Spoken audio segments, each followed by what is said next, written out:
Hey everybody, welcome back to another CineFix Roundtable that's not a round table, it's a straight line in a room.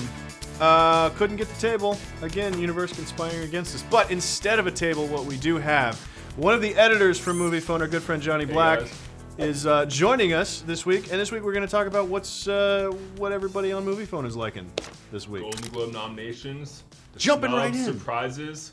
That's the biggest thing. Okay, so let's get into it. The best, starting with the best pictures, the drama, and I do love that the Globes break up the drama and the comedy. That always feels nice. Feels like more of an egalitarian thing to do. Yeah. Well, and it makes for a better show or a better set of awards than the 10 nominees that the Oscars are doing. A much longer show. A much longer show with way more stuff packed into it because we've also got supporting actor in a TV series, miniseries, or movie. Right. I do. That is one thing. Another thing I appreciate about the Globes is the titles of the categories much longer. Yeah, it's incredible. I don't know what half the awards are. No, but in all seriousness, having the comedy section and the musical section, it rewards a movie that wouldn't necessarily be nominated by the Academy.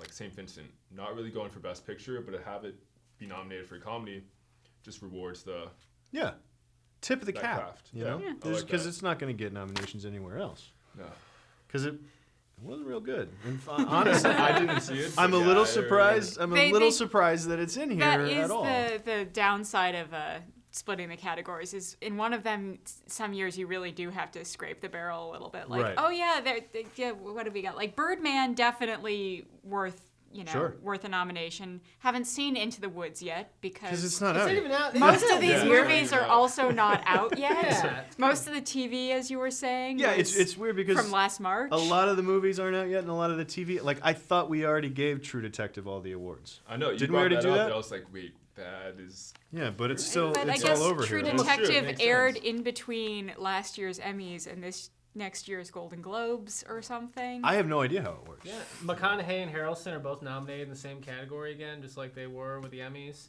Super weird. Super weird. Also, where's Captain America: The First Avenger, and where's Guardians of the Galaxy? The First Avenger is in 2010. I feel like Guardians of the Galaxy. Oh yeah. I mean the Winter Soldier. Sorry, everyone. That movie was just that good. Yeah. Yes. Why isn't Guardians in instead of St. Vincent? Like, I feel like that would be the real egalitarian way to do it. Comedy, right? I mean, they're. It was definitely a comedy. It was an action comedy with 45,000 times the special effects budget as St. Vincent. I feel like I heard more positive reviews of Guardians than St. Vincent. I haven't heard almost any good reviews. Infinitely better reviewed film than Everyone St. Vincent is. thought St. Vincent was pretty good, I guess. It was about a boy, except Bill Murray was here. It was, and they were all broke. What was it Truly called it? It was like the movie version of the TV version of About a Boy. Right. Yeah. Which is pretty much.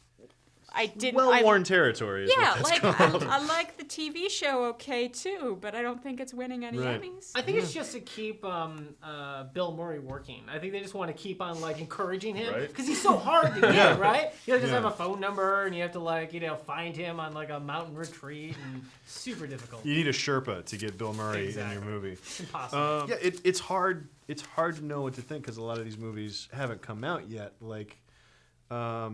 Because there's been some people around here. We've gotten to see some early stuff. Like unless you're on lists and have screeners, or we've gotten to some press screenings, and half of these movies I don't know. It feels like a really dry year too. There's almost nothing I see in there that excites me. There's there's almost no sci-fi or genre stuff. I'm very bored by this. Interstellar got snubbed. Oh, I thought pretty much Other than let's see, I know that Hans got nominated for soundtrack, but I'm not really for score.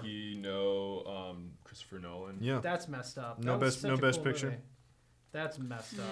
It's interesting that they might have included it if for no other reason, just for the conversation, because it's such a divisive movie and the conversation is so engaging that I'm surprised they didn't throw it in there just for the sake of it. And you use the word dry. It really is a dry year, I gotta say, or at least no front runners. Yeah. That's a good point. Like all of these movies, anything could win in any of these given categories. I think I'm rooting for Birdman. Well, yeah. Yeah. If you haven't seen Birdman, check it out. Oh, you're a boyhood guy. But are those those are in two separate categories. So look, we can still hang out. We can still be friends. You know, it's fine.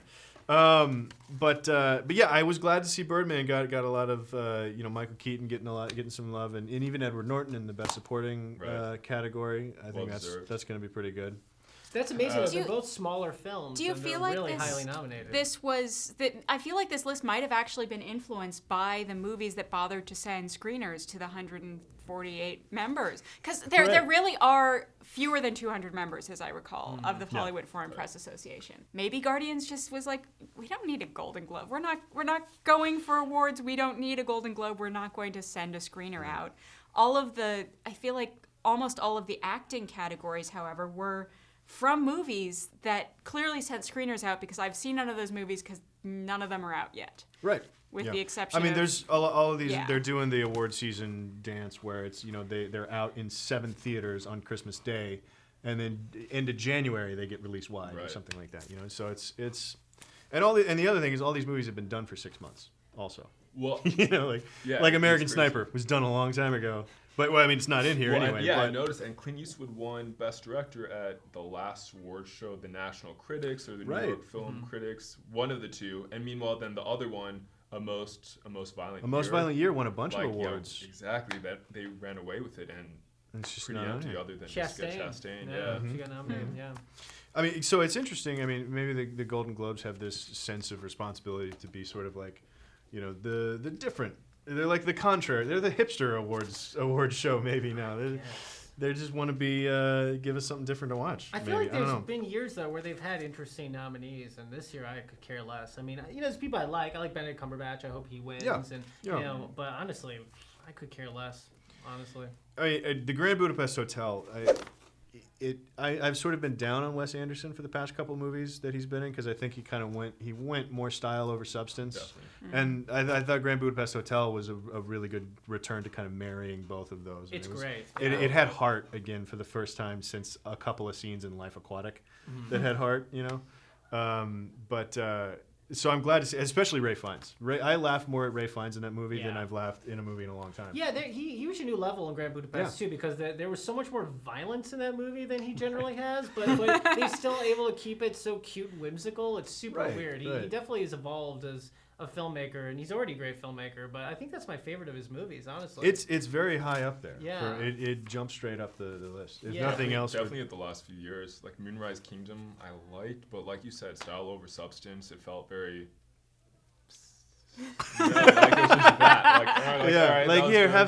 have some Wes Anderson dust. Really like some pixie dust to go with your meal. Have some whimsy. Right.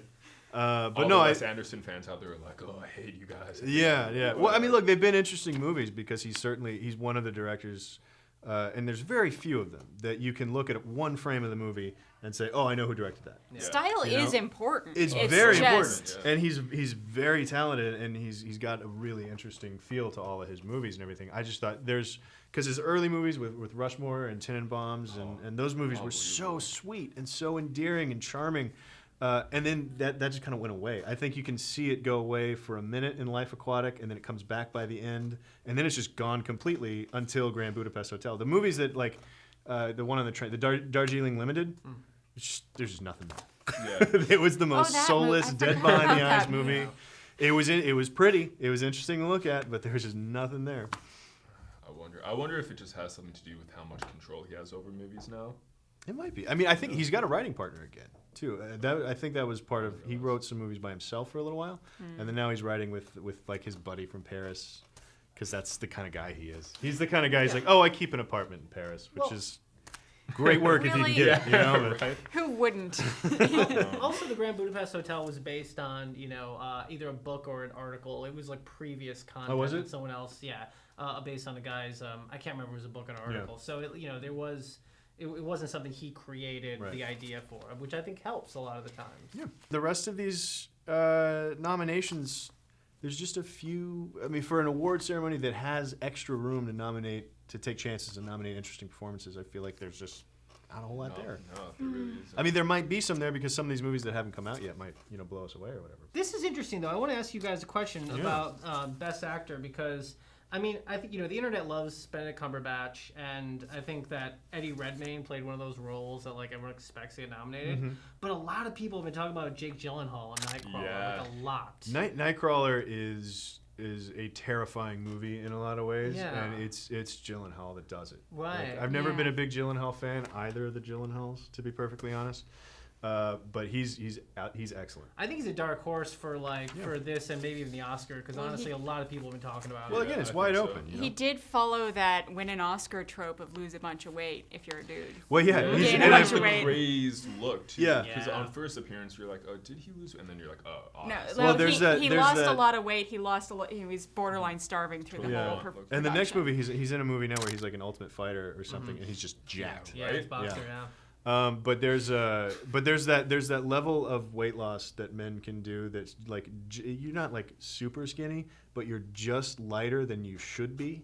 And then if you let your hair get just a little longer, like there's this like weird gaunt, out of control kind of look. Slimy look. Yeah, it's gross, and he did it right. He didn't go Bale Machinist though. He didn't go Bale Machinist. Losing like ass muscle or whatever it was. Right. Just fell out. He was just eating lettuce. Apple a day and gum.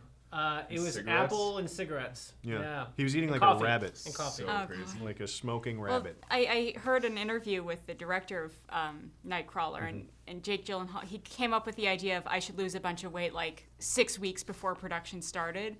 So maybe he didn't go on the Bale diet, but he definitely dropped like 30 pounds in 6 weeks or something kind of insane, and it's kind of crazy that he wasn't hospitalized. Yeah. But he looked hungry through the whole thing, is what the director said, because he literally was hungry. But all these guys that do that, they always have like people, like nutritionists, making sure they don't die. Yeah. Fassbender and McConaughey, they've all done it. Yeah. It is. And speaking about the director, I do think it is kind of a shame that they have musical or comedy and drama categories for picture and actor and supporting actors and everything except for director. Directors are all lumped in together. Yeah, and it feels like that's a category where it's a fundamental difference between directing a drama and directing a comedy, or for the love of God, directing a musical. Right. I'm gonna say one more thing. Best animated movie. I really hope it's Lego Movie. That's one of my favorite movies of the year. I loved Lego Movie. It was one of those movies that when I heard they were gonna make it and I saw the preview, I was like, this is the most disgusting capitalist thing I've ever seen in my life. You go to hell, garbage. Lego Movie. Yeah, and I had friends who went and saw it and loved it, and I was like, they must be morons. It snuck up on me. I remember going to see it early, and I was just like, all right, whatever. And like I laughed the entire length of the movie, and then I cried a little at the very end, and then I laughed again by the time they were done, and I left the theater happy. It's so smart. It's so perfect. It's so It could have been. It could have been Best Picture in general. Yeah. Like it doesn't even have to be Best Animated Film, and I wouldn't have argued with it at all. I haven't seen it. You've seen it? Really? It's really. You got to see it. That's not awesome. It's really worthwhile. It's not awesome. That was good. All right, well that's enough award season stuff. Johnny, what else is going on Moviefone? What else? What's the scuttlebutt? What's the buzz? Well, Rick Springfield got. Oh my! I can't say this with a straight face. No, go ahead. Say it however you need to. He got cast on True Detective, the second season, and he's even before my time. Rick Springfield of Jesse's Girl fame, of Love Is All Right and Love Is All Right. And I know him from If you've seen Wet Hot American, if you've seen Wet Hot American Summer, there's an amazing montage to a Rick Springfield's Love Is All Right Tonight. But he was an actor. I mean, he's acted in stuff. He was an actor before he was a musician. For it. If someone told me that, I don't know, I sort of like Vince Vaughn and Colin Farrell, but like if, I don't know, I could use the Rick Springfield in one of the lead roles just to like, why not? Let's go with it, see what happens. Just some real angst. I'm sure, yes. Well, True Detective could do no wrong, according to a lot of people. So it's like based on the one season. Let's test that. This new season looks interesting. I mean, Justin Lin's directing the first two episodes. I love Fast and Furious. Right. But that's a little interesting. And not only that, but do you see the pictures on set of like Colin Farrell? He's like some like chubby cowboy or something. Yeah. No, it's gonna be interesting. It's gonna be weird. Yeah. The pictures are pretty crazy. I really like that. Yeah, I really you should like see that. him. He's got like a goatee and stuff. It's interesting. Colin Farrell got all chubby. Oh well, he might. He's Because- like horrible Never mind. bosses. I- kind of, Yeah. Oh yeah, horrible. Yeah, exactly. Yeah. I think Colin Farrell is incredibly underrated and just had the whole pretty boy thing really hurt his reputation and some bad career decisions. Yeah. Yeah. But I think he's really Well, and great I think actor. addiction too. I mean, Miami Vice was totally. tough to watch. Well, yeah. He 'Cause you says couldn't he doesn't understand. remember filming Yeah, it. a you lot of couldn't times. understand what That's he was saying. bizarre. He wasn't even bothering to do an American accent at all in that movie. I could hardly understand him, and he was clearly like messed up. So yeah, but you're right. In Bruges is awesome, and he's been very good in some things. I think he suffered from the same phenomenon that Affleck suffered from too. Certainly, Like Ben yeah. Affleck and Matt Damon, or Colin Farrell is certainly in the more Ben Affleck because he's like really talented and everything, but he went to go be a movie star Exactly. Yeah. and then screwed himself up, and then but he's really good. He's very good in everything. Even in Horrible Bosses, he was hilarious in Yeah. Horrible Bosses. Well, True Detective is a place where I feel like actors come to show that they can really act. Yeah. Like really, honestly, truly, Yeah. awards-worthy act. And I hope it stays like that too, because the new season is really flush with just film actors, and I feel like I could see every movie agent fighting together, semi-washed up or not washed up, but like the guys that Like, had like a couple Slightly of forgotten. like the internship, and not really the best Right, move. right. Be like, all right, really pushing to get some good material and character-driven stories. Well, I also think that Vince Vaughn is very creepy, just intrinsically creepy. Like he's funny, but he's actually also very creepy, and I think that'll actually help. And he's big too. Like when I first came out to LA, I kept on running into Vince Vaughn for no apparent reason, like 3 times, and I remember going like. Yeah, like he's that. like 6'4", He's 6'5". He's a really big tall. guy. Yeah. So I think I think it's going to be really interesting to see him in a role where he's maybe a little scarier, less of the just jerk that he always plays. and Well- not Norman Bates. Because Well, True Detective is such a weird. Not a seriously mishandled Norman Bates. masturbating Norman Bates. That would have been a disaster no matter. Like who played it. I feel like that was an attempt for Vince Vaughn to be like, I can do more than the zing underwear snap, Yeah. but it was so mishandled. Wait, I'm sorry. The Zing underwear snap. I feel like Vince Vaughn has been in a series of movies involving wedgies or wedgie type humor, Involving That was- Zing underwear That snaps. was the brand of the think Vince that's Rob Vaughn. Schneider. That's, yeah. you're You're right. thinking of Rob but- Schneider. But like, Okay. it was True Detective season 2 is going to be really fascinating because I feel like because the first season was so successful, and then I think they're doing just weird stuff, and I'm wondering like, is it weird for the sake of being weird? Like Rick Springfield shows up, and I know he's an actor, but it's Jesse's girl. It's the Jesse's girl guy. Like, it How just big a feels weird. And role- Justin Yeah, do we Lin, I have don't get Justin Lin doing this series. I mean, listen. They got a lot of clout. The first season was Yeah. fantastic. So this could be a good sign It that could they're be. taking chances, and or it could be a disaster. There's really no way to know. And maybe there's just more action in the script. Yeah. Like, we don't know, and that could make sense why Justin Lin is doing it. I'm just really curious because what's his name? Nick Pizzolatto? Yeah, the writer. I mean, he was unknown before True Detective, and then all the acclaim. I'm really curious just to see how polished and good this Well, new and- season is, considering all the acclaim. But again, like even if they add more action to True Detective, that's making it a completely different show, and that's not what was. If anything was missing from True Detective, it wasn't car chases. Like it's so. Horse chases. Horse chases? with Colin Farrell. Yeah, chubby Colin Farrell horse chases. With Rick So Springfield. it'll be interesting with Rick Springfield. I do love it. Rick Springfield tweets like, "Yeah, just finished up True Detective." What? I just thought of something though. Justin Lin, before he did Fast and Furious, did Better Luck Tomorrow, which Which was was actually awesome. pretty good. Oh, yeah. And there was no car chases. Very little Forgot about action. that. It was character piece Yeah. ensemble, and it was pretty good. So maybe we'll get back to a little less Fast and Furious Justin Lin. And in talking about trying to get actors in here that need to prove something, I mean it could be a place for directors to show up too. Yeah. I mean Justin Lin might be wanting to do something else. Yeah, and do Better Luck Tomorrow again, but for 3 times the budget this time. Right. Give me $75 million. Give me $75 million. I'll get bigger actors in my equally as cool Right. drama. Though, Okay. if you believe rumors, Universal does want him back for the final 3 Fast and Furious movies. They want to shoot back to back. Well, then he'll be able to use his own $75 million. Right, exactly. Yeah. This is my little $75 million pet project. He's the man who saved the franchise. Seriously. I would not say no to 3 more Fast and Furious. Yeah, I kind of love those movies. I didn't say yes to the last 2, so I don't know why I'm. I didn't. I'm not saying I personally will watch them. I'm saying if they offered to let me direct them.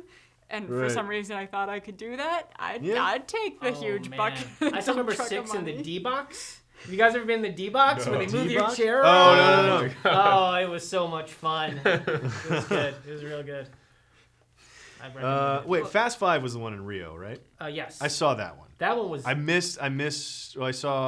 did watch Fast 6 the other day. Fast 5 is my favorite. It was on HBO, and I checked it out, and it was... because my wife wasn't home yet, and I started watching that, and then she got home, and I'm like, look, I'm too deep into this. You got to keep watching this. That's the best of the franchise. I think Fast 5 for me. Fast 5 is, Fast. I do too. I agree. Johnny, what else? The Mad Max Fury trailer. Oh, dude. Furry Road. Furry Road. That's gonna be the porn parody. Wow, this looks pretty amazing, huh? It does. It's you know what I like most about it. It's funny because I was thinking about it the other day, and everyone's so excited about it, and it's so nice that George Miller's doing it. It's not a reboot. It's not, well, even if it is a reboot, though it doesn't really look like it, it's so cool. The guy who's done all of them is still doing it. Yeah. And not just that, but I've never seen a case where a director is much older and is going back to the thing, and visually it looks so much more stunning than they've ever looked. And it's not just the budget. I think it's because George Miller is really interesting. You know, I can't believe there's a guy who made both Mad Max and Happy Feet. Right. I was about to say, what did he win an Oscar for? Happy Feet, right? And that's the thing. It's like I think you know, I don't know. I'm only assuming, but I'm assuming the stuff he learned in animation really helped push his visual style for this new one. Yeah. And not only that, they shot this movie in like 2010 or something, right? Yeah, they shot it a long time ago. Yeah, and the fact that they've been working on it for this long, and by that point, usually everyone's thinking it's going to be the worst movie ever. Right, but that's not the case with this one. There's a handful of other issues that arose. I mean, there was some reshoots that were needed and production wise, because not only you're talking about the visual effect, the scope of the VFX and all that, but like the practical stuff too. Yeah. Was enormous. I mean, they were just in the middle of goddamn nowhere in Australia shooting for forever. Yeah. And then meanwhile, Tom Hardy blows up and he becomes sort of more unavailable, and same thing with Nicholas Hoult. So there's a lot of kind of scheduled reshoots that kept getting pushed and things like that. So there's a handful of issues like that.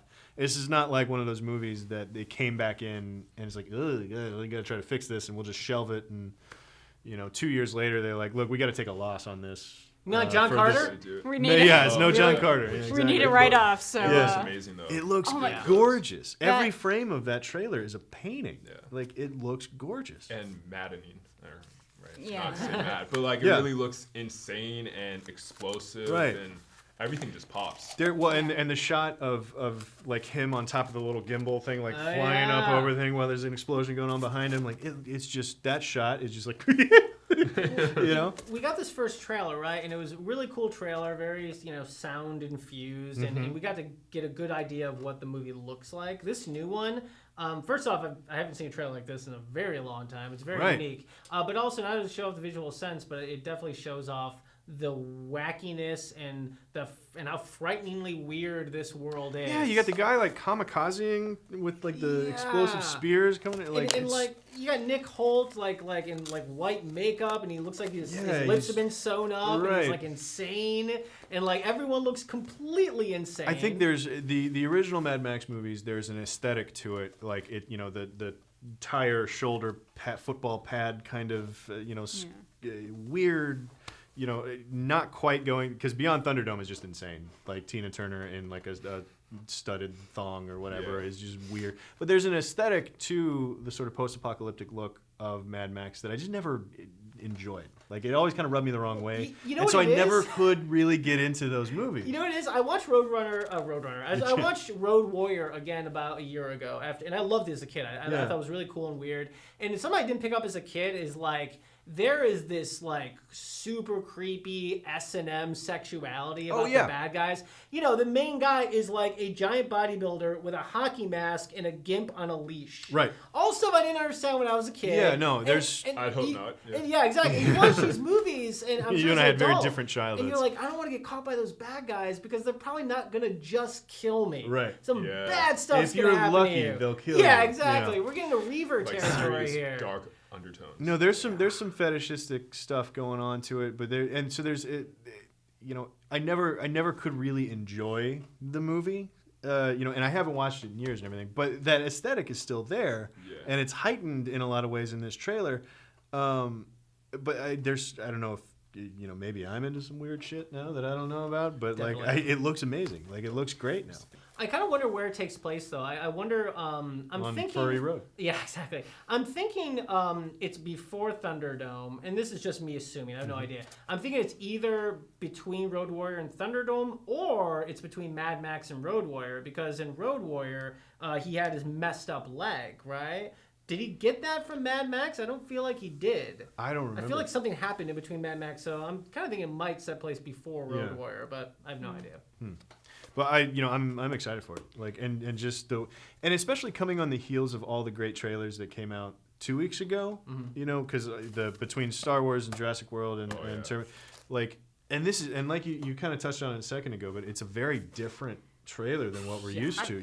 It was interesting because it sort of makes you feel like how conditioned we are to look for a certain type of trailer. Like a story in there. You do a weird, creepy cover of some song, and you start sort Exactly. of slow, and then the wah or the drum hit comes, and then it all speeds up. This one just took a straight. I think it's from Mozart's Requiem, the piece. It's some classical and stuff. it's just kind of cut the way that you cut a music video from your favorite anime when you get your first copy of Final Cut when you're like 20, but that it's all just insane. So it works for this because, first of all, every shot is beautiful. Every shot makes you go, I'm in. I'm in. What the hell? I'm in. The wide shot of that sandstorm that looks like a mountain. Yeah. It's gorgeous. Everything just makes you go, what? But it's all just kind of put together in this crazy, not polished, studio approved sort of way. Yeah, it's right. just like we're cutting straight to the music. We've got this piece of music that's about death and the end of the world in Latin, and that's it. Yeah. And everybody's just gonna be like, every so often. I think we've probably done enough damage here today. Yeah. Done more harm than good, certainly. Thanks for having me. Thank you for being here. Johnny Black. You know where to find me. I know where to find you. I know where you work. Thanks for watching. Let us know what you think about all that stuff. Golden Globe nominees, who got snubbed, who got a nominee they didn't deserve. Who's seen any of the movies? Who has seen any of these movies? Like, we've seen some of them that haven't come out yet, but not quite all of them. How excited are you about Fury Road? Because the lowest level excitement is like pretty excited. Nobody's not looking forward to this movie. Nobody. No matter what they tell you. Let us know what you think about all of that down in the comments below. Click like and subscribe, and come back next time for more talking in a straight line in a room from CineFix. Now.